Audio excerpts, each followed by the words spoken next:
Cricket విషయంలో భారతదేశంలో చిన్న పెద్ద మధ్య పెద్ద తేడా ఉండదు. క్రికెట్ అంటే అంతటి మక్కువ మనోళ్లకు.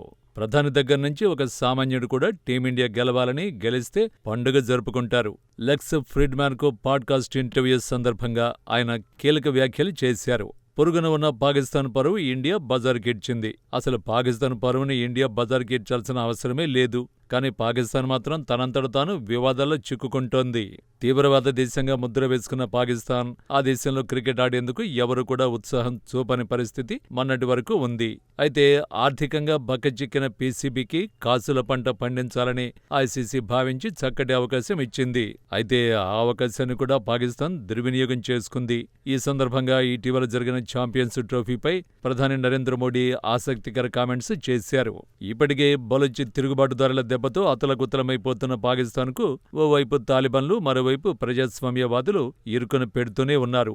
ఏం చేసినా, ఎలా చేసినా కల్లోలం రేగుతూనే ఉండడానికి కారణం వేరే చెప్పాల్సిన పని లేదన్నారు.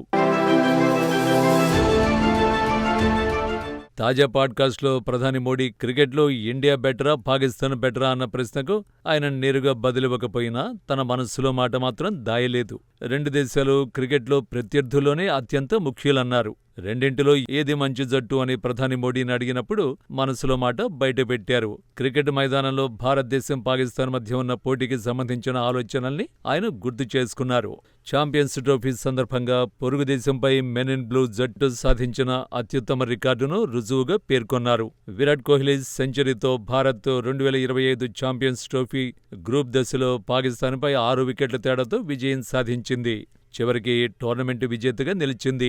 భారత్, పాకిస్తాన్ మధ్య ఏ జట్టు మంచిదో ఎంచుకోమని అడిగినప్పుడు ప్రధానమంత్రి సమాధానం దాటవేశారు. ఆటలో టెక్నికల్ ఆస్పెక్ట్స్ గురించి తాను మాట్లాడలేనన్నారు. తను క్రికెట్ నిపుణుణ్ణి కానన్నారు. ఇటీవలి ఫలితాలు ఇండియాకు అనుకూలంగా వచ్చాయని గుర్తు చేశారు. లెక్స్ ఫ్రిడ్మాన్తో పాడ్కాస్ట్లో అన్నారు.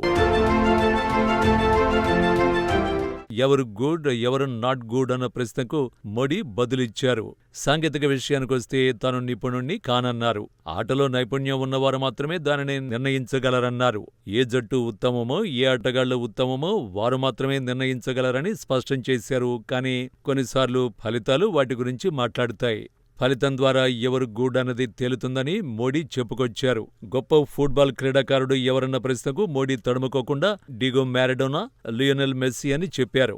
క్రీడా స్ఫూర్తి దేశాలలోని ప్రజల్ని ఒకచోటికి చేర్చుతుందన్నారు. క్రీడలో అపఖ్యాతి పాలవ్వాలని నేను ఎప్పుడూ కోరుకోనని పరోక్షంగా పాకిస్తాన్ మోడీ విమర్శించారు. ఆటలు మాత్రమే లోతైన స్థాయిలో ప్రజలను కలుపుతాయన్నారు. ఈ విషయాన్ని దాయాది దేశం గమనించకపోవడం విడ్డూరమన్న భావనలో ఆయన వ్యాఖ్యలున్నాయి.